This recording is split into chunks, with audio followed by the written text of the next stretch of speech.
Welcome to the Nomad Futurist Podcast, where ideas shape the future and visionaries redefine what's possible. Join us as we dive deep into the evolution of technology, society, and human potential, spotlighting the voices driving change and reimagining our world. Connect with us and join us at media.nomadfuturist.org. The future is a story we write together. Let's kick it off. Here are your hosts, Phil and Nabil. Hello. Welcome to Nomad Futurist. This is your co-host, nabeelmahmood, calling in from Waikoloa, Hawaii. This is your co-host, pkoblence, calling in from Montclair, New Jersey. And this is Liliya Valihun, calling from San Diego. Well, that doesn't sound like a San Diego accent, but we'll get back to that in just a bit. Liliya, thank you so much for taking the time to join us today. You and I had an opportunity to meet up in person at Infrastructure Summit in Las Vegas earlier this year, and that was actually a wonderful meeting. Could you share at a high level about yourself? What are you doing these days and who you are? Absolutely. I'm happy to be here. Thank you. Humbled to share my story.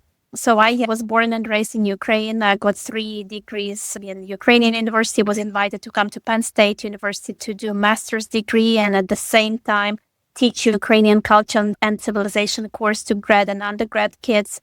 At that time, I met several families who hosted Ukrainian kids, orphans. That's how my love for orphans started. But then I moved to the Bay Area, Silicon Valley, back in 2011 when tech was booming. And that's how I got into technology, and the rest is history. So what are you doing these days? My husband and I founded the ecosystem called Hebron. Hebron consists of the IT Academy for orphans. We set it up back in 2015. So it's our 10th year, 10 years of providing not only education, future, and hope to disadvantaged youth, orphans in Ukraine, but also providing room and board, life skills, physical support, mental health care. So that's Hebron. We've saved over 1,000 of kids going through the program in the last 10 years. I just flew back from Ukraine. We opened a new facility in Kyiv, helping displaced kids. Same concept, helping displaced kids from war zones. It's actual war happening right now in Ukraine. Again, go through technology, education, give them hope, future employment. And I'm flying again in summer 2026. We will open the same facility for veterans, soldiers who lost their limbs in this war, but they are very capable, strategic, problem-solving people who can sit and code and hopefully change pieces of the world in that way. So that's Hebron Academy.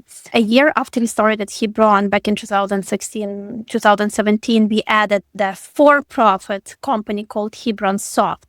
And Hebron Soft builds custom solutions for clients in the US, North America, mostly in the manufacturing, healthcare, logistics, media, and entertainment space. These days, it's a lot about AI, machine learning, different algorithms, data lakes, lots of data. So Hebron Soft was started not because we wanted to make business and money, but we had a need to support ourselves. We didn't want to fundraise money. We wanted to make money to donate to the academy, so become self-sustainable, as well as to provide source of internship and employment for the graduates. We saw a big need after education is great, but what's next? That stability, stable job that can feed people for their life was key for us. That's the reason we started Hebron Soft. Now Hebron Soft has over 100 full-time in-house engineers, 50 plus clients. We've been growing. Also, the ecosystem consists of Hebron Advanced Tech Lab. The lab was started at the very beginning of this full-scale war in Ukraine in 2022. The reason is, again, necessity is the mother of innovation. We wanted to innovate to help the people, not in the military space, but more in the humanitarian way. So, for example, our student 3D printed the prosthetic arm that now is like a temporary solution for soldiers who lost their limbs. Most of those soldiers, they wait for 8 to 10 months for the permanent solution, and their nerves, their muscles atrophy. So they need to understand what really prosthetic arm is, how to deal with it while they are waiting for their permanent solution and making sure their muscles keep working and functioning.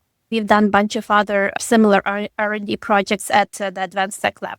So that's Hebron ecosystem, we have much more. So I am chairman at that ecosystem, but I also have a couple other companies on the side that are not part of Hebron ecosystem, like the cool IoT-enabled optimization platform for cooling systems in data centers, and a couple other projects I've been involved in running.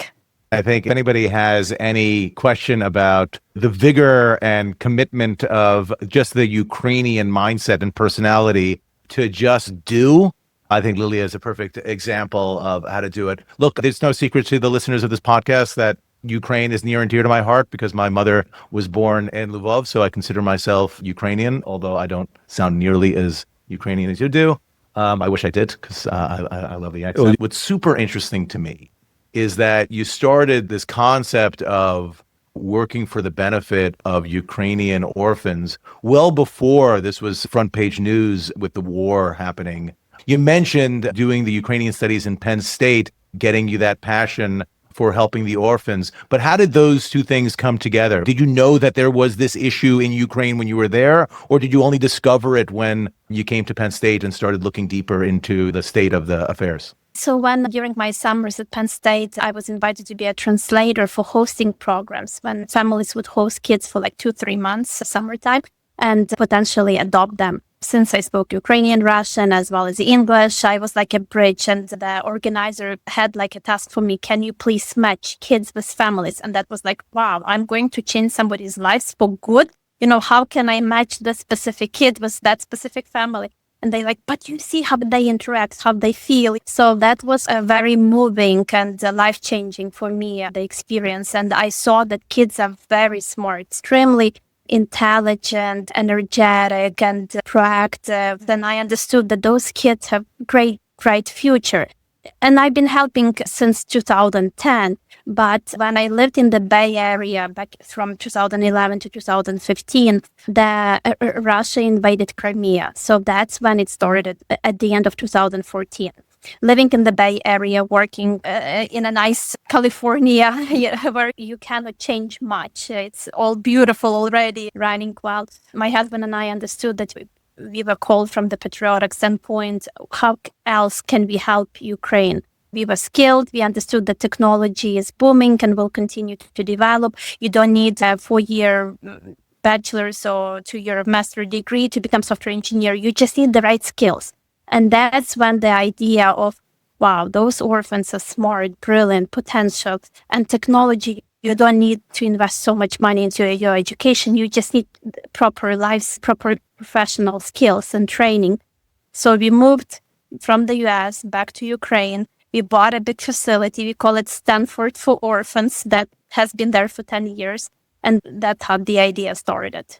Where did the name Hebron come from? So Hebron is an Israeli name, and that's where a lot of like Abraham and others were buried. But the meaning that we loved was where poor people, disadvantaged, less privileged, come together to prosper together, to build kind of their kingdoms.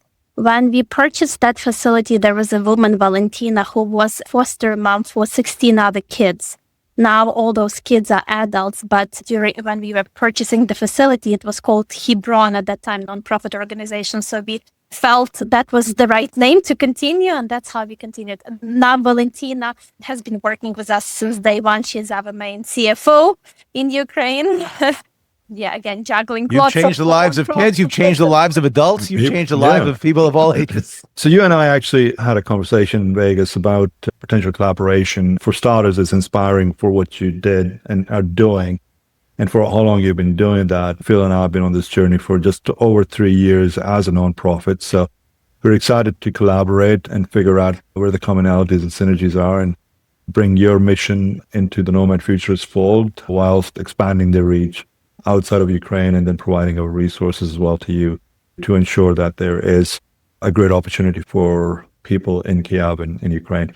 A question that I have for you is, we hear a lot in the media, and you just came back from Ukraine and you're going to be back there in a few months. What's real versus what's fake news? What's really happening in Ukraine as it stands today from your point of view, and what are we being told? Yes, lots of noise, lots of news, lots of media, but war is tragic. You don't want to wish even your worst enemy what Ukraine is going through. This war is all about material world and the land that Putin wants, and he has his propaganda and ideology he's using that Ukraine was never existed, even though Ukraine came from Kiev and the Rus, and then Russians were born from that Rus. So basically right now the war is happening on the battlefields that Russia is trying to invade just because we have mineral resources and a lot of resources. Like we have 10% of lithium in the world, the resources sitting there. We have very fertile soils. We have steel, you name it. Ukraine was a breadbasket of Europe during World War II. Grain, 80% of Italian flour, pasta that we buy from Italy, 80% comes from Ukraine, the grain. So basically, Putin wants to invade that because that's the money sitting in that land. Ukrainians obviously feel Russians are taking their land, our land, and they don't want to let it go.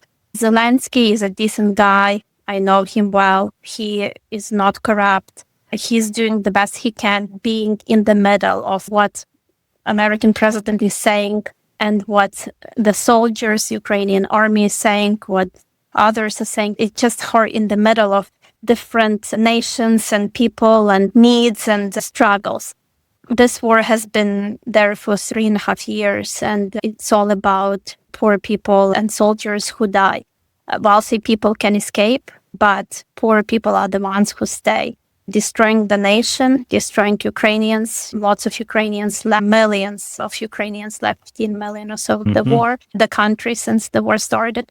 And I don't know whether they will be back. So it's basically destroying the nation. But the spirit, there is a beauty in that as well, because when you are in pain, you are in such struggle. People are very open. When there is those emotions and fear and tears are coming, when you come and help, the beauty lies in that pain. You feel like you can truly change somebody's world because for them, you are the whole world for them. For example, an academy where we provide room and board, food, all the support and future potential jobs. So yeah, it's very tragic.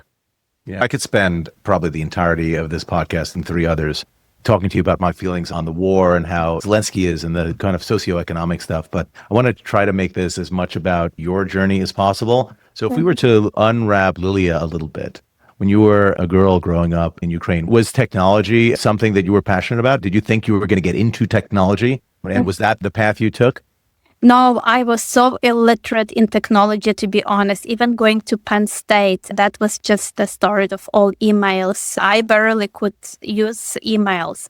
I think it's not about what you are inclined towards. It's about your willingness to learn something new every day, be curious, and just be open to anything new. I would not even think I would get into the data center space right now. I just was curious, and that's the whole idea of a new startup was born. I never thought I would be into prosthetic arms and 3D printing. So it all comes from your curiosity and the specific need to change the life, to make somebody's life more comfortable or easier. So again, technology was not on my radar.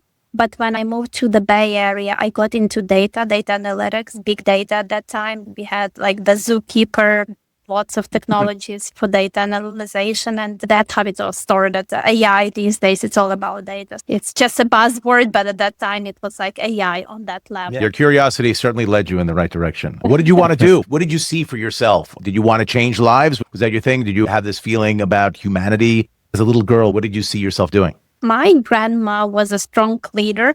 She was born in a village outside of Lviv, and she would manage like harvest, gathering, lots of houses and people. And I saw those leadership and management skills and productivity, lots of energy. And I think I inherited it from her. Original babushka power. Babushkas, yeah.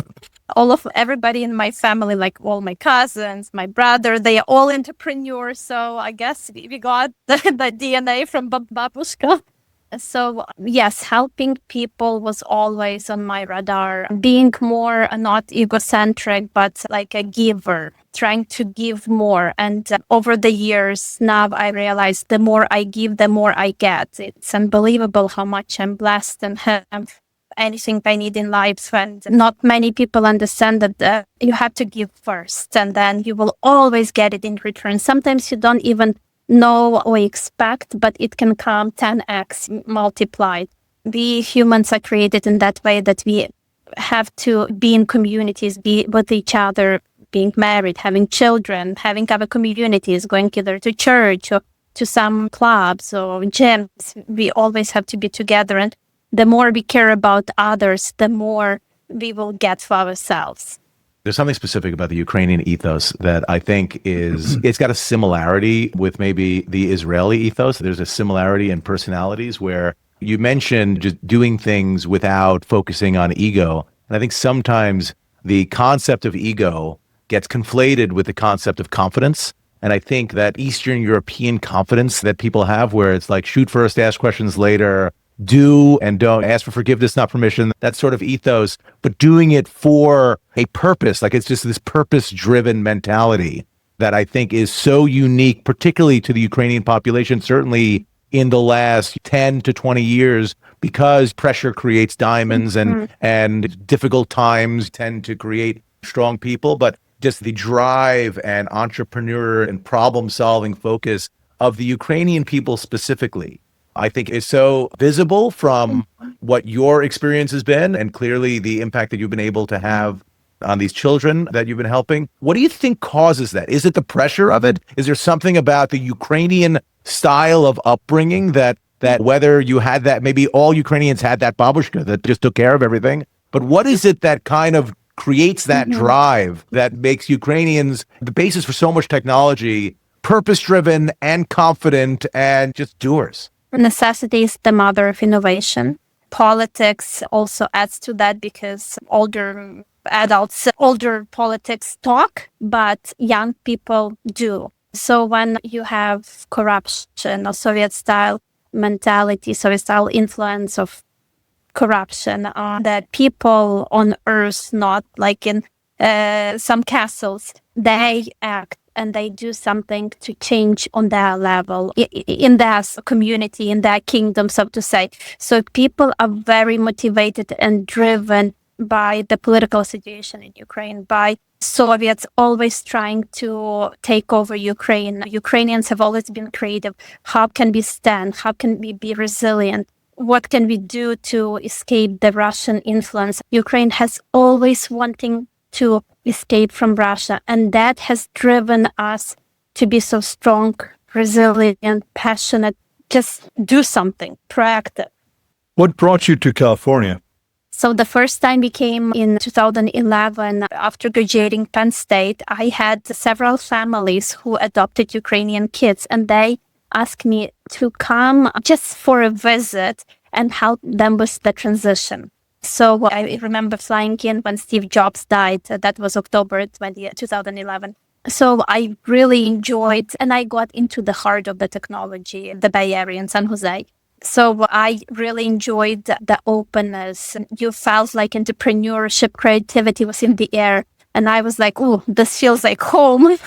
Because being entrepreneur inside, I understood that I needed a place. Pennsylvania was not a good fit for me. So that's how I landed and decided to stay. At that time, I met Mark Evans, who was doing several startups on a higher level. So he got me as helping him with some paperwork, bureaucracy, lead generation. And that's how I got into technology. Then I started auditing San Jose University for data courses, and I stayed. But again, in 2015, when Russia invaded Crimea, back at the end of 2014, we moved back to Ukraine for 7 years. What company did you work for when you were in the Bay Area? So that was a startup. Right now it's Starlink. That was the beginning of the Starlink. Yeah, that was quite fun times. And where did you get the exposure? You had mentioned about homeless and stranded families. Where did you get that exposure from that led you into paying it forward and helping people in need? So when I was at Penn State helping the orphans and then going to Ukraine and seeing how many more, we have over 100,000 orphans solely that are officially registered, but we obviously many more that are not officially registered. Just meeting and talking to people and seeing their souls and eyes and the beauty of their souls and the trauma, which is also beautiful, that they've been through so much pain and they are still humans and they still want to sometimes be selfless and help others. Like, for example, right now our students at Hebron are printing the prosthetic arms for soldiers, and they say, well, once I was helped at Hebron, now I want to give it back, pay it forward. Just seeing the beauty of people who are in need, who are struggling, who are in pain, that's what motivates us, and we want to do even more and more. What are the future plans? Obviously, we want to provide education that is marketable skills ready for tomorrow, not just like old school, old university type of education, but for Ukraine specifically, for the people, many people in need after this war and even now during the war. Give them a chance, give them a future. And I believe education is a tool that helps.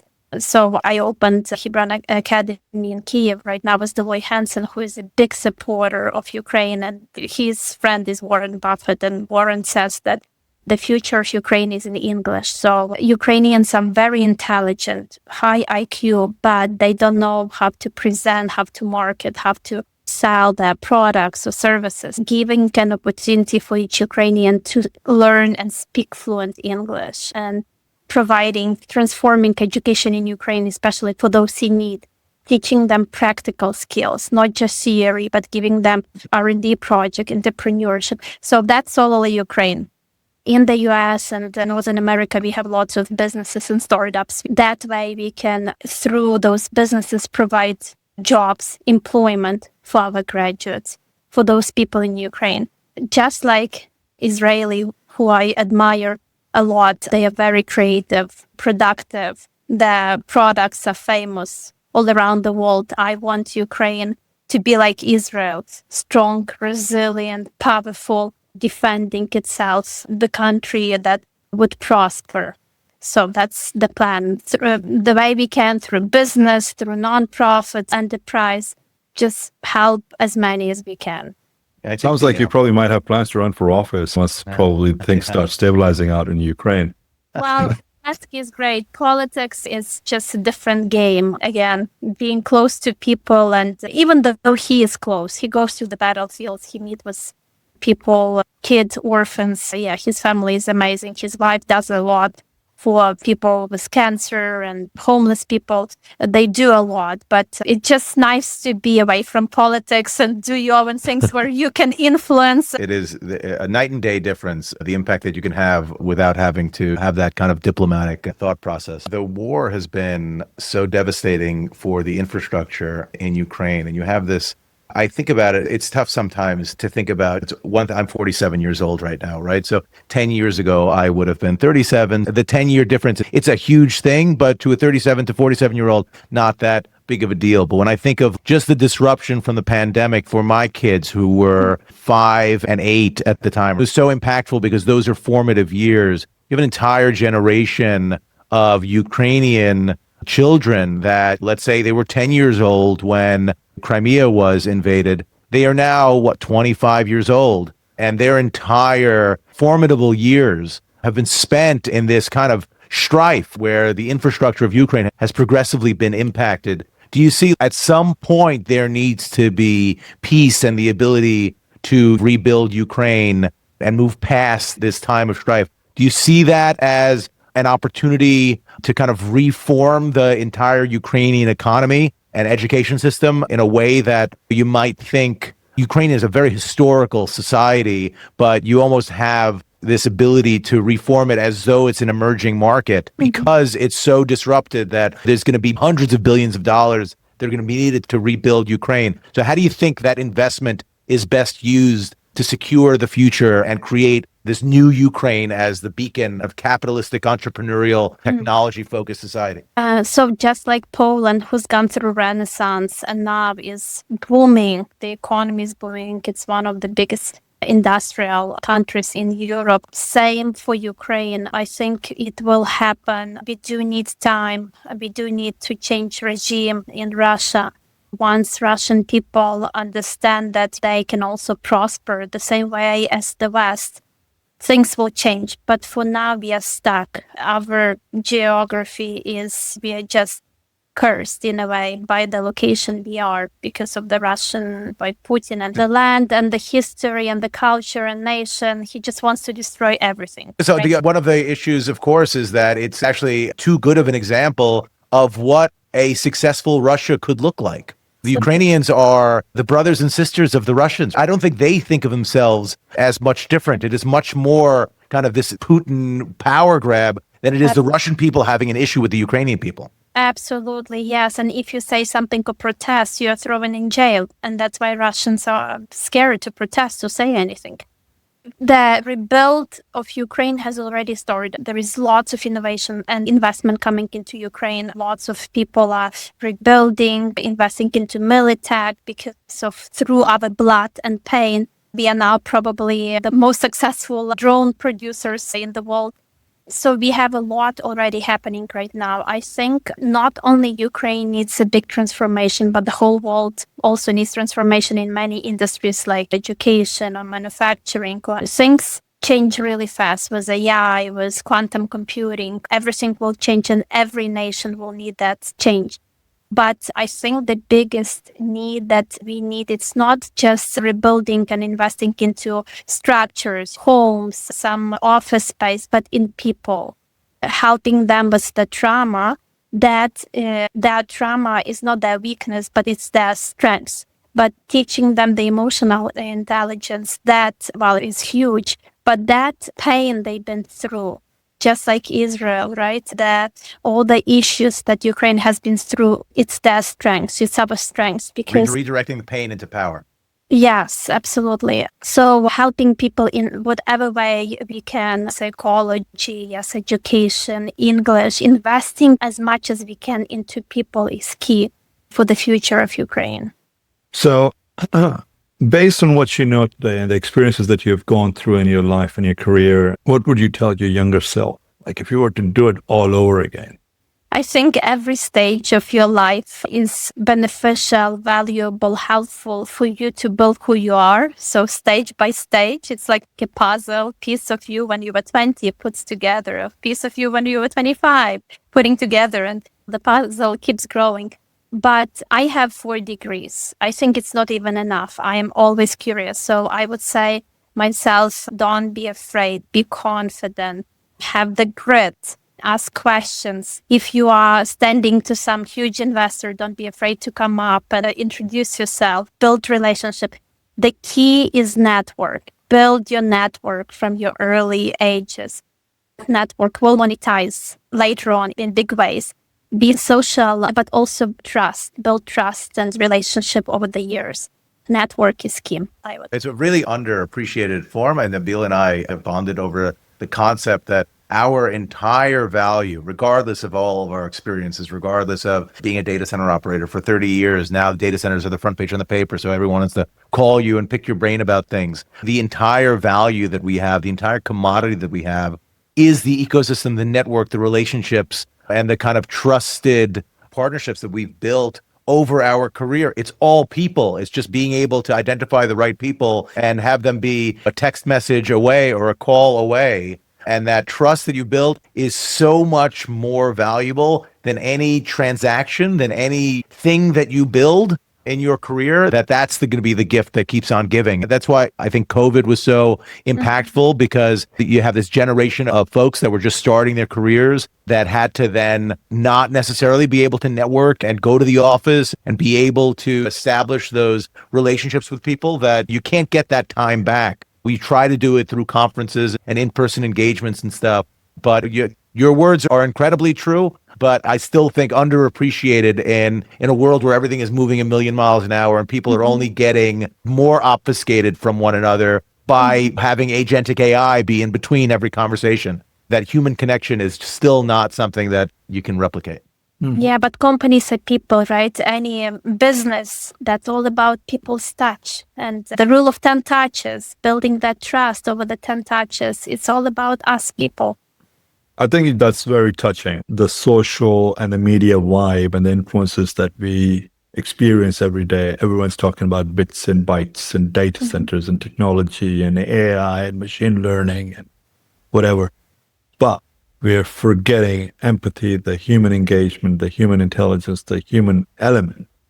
And I love the way you actually said that if you were to do it all over again, that's your core focus. I think humanization in the current day and age is the most important thing. And that, in a way, indirectly, when Phil and I started this whole Charter Then initiative, in a nutshell, that's been the core foundation of it, that we want to demystify, but yet humanize these experiences and share stories of people like yourself that can impact and influence others. That it's not just about making money. It's not just about the next technology stack or the application stack or the next big thing.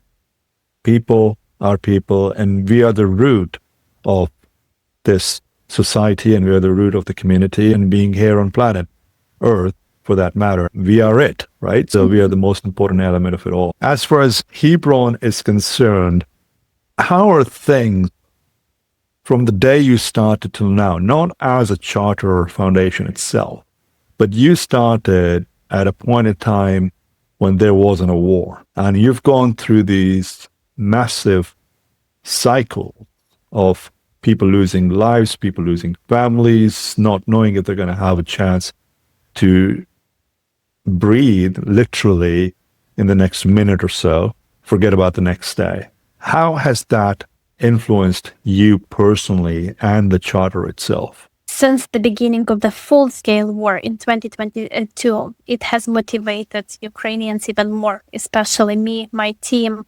It's easier when you are outside of Ukraine. You can be more creative, more productive.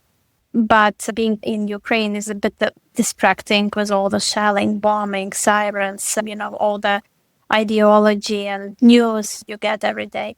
Our clients told us that our teams, especially in Ukraine, have never been as productive as before when the war started. But we definitely have that passion and need to do even more for the people. So again, I've never been as energetic, probably, in my life since the war started. We did start Hebron in 2015. So this war has been going on since 2014, actually, because Russia invaded Crimea, and it was a passive war, but still shooting in the eastern part of Ukraine all these 11 years.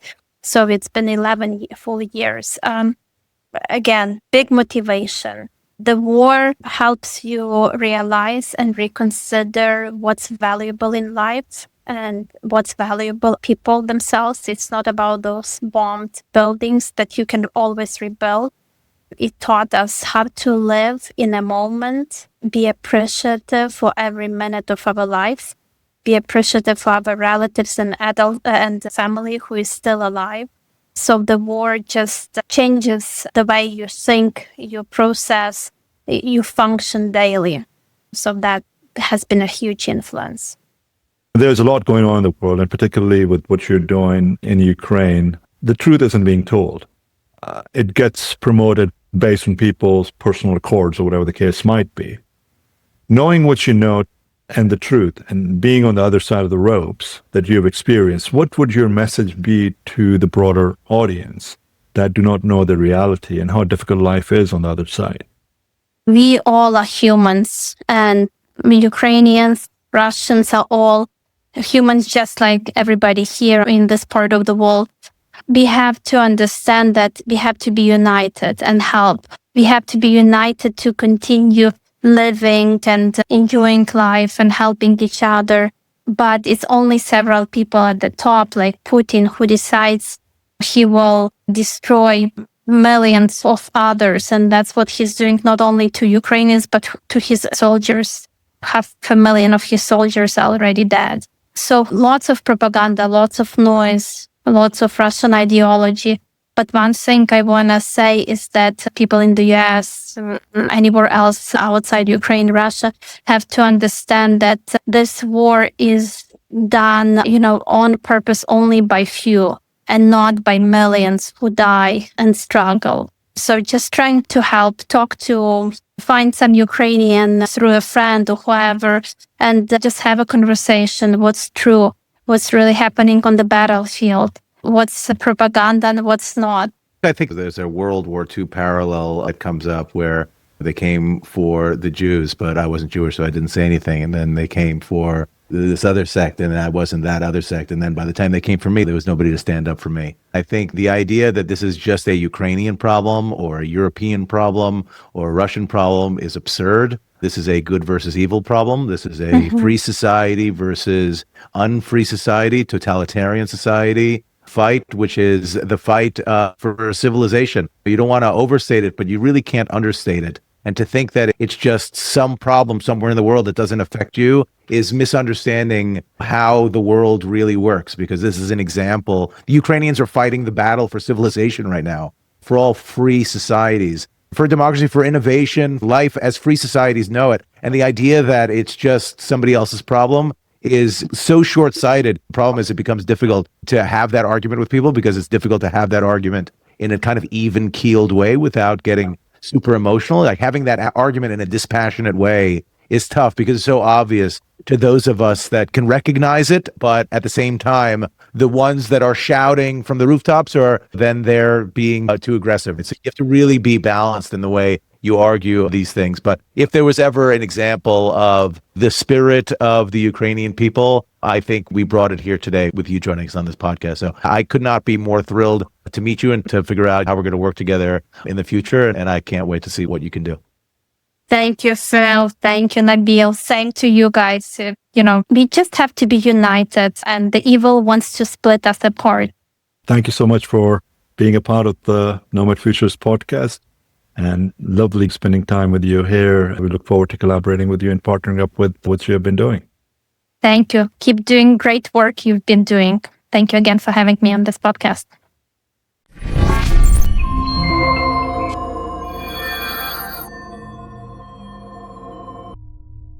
Thank you for joining us on the Nomad Futurist Podcast. Remember, technology, markets, and challenges will continue to evolve, but those who adapt and prepare are the ones who will thrive. Embrace the change, stay curious, and let's build a future worth moving towards. The journey has just begun, and we're glad you're here with us. Visit us anytime at media.nomadfuturist.org to stay connected and be a part of the movement. Until next time, keep exploring.